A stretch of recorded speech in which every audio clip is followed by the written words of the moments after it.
sa dihang ang usa ka tawo motuo sa maayo nga mao si Ginoong Hesukristo, makabaton siya og pagkamatarong sa iyang kaugalingon. Amen.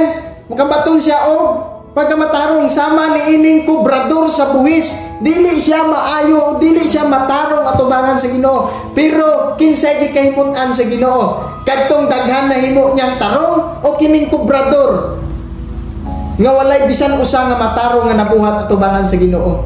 Nga dili gani siya makahayat ngadto sa langit sa kaulaw tungod kay wa gyud siya usa ka tarong nga nabuhat sa Ginoo.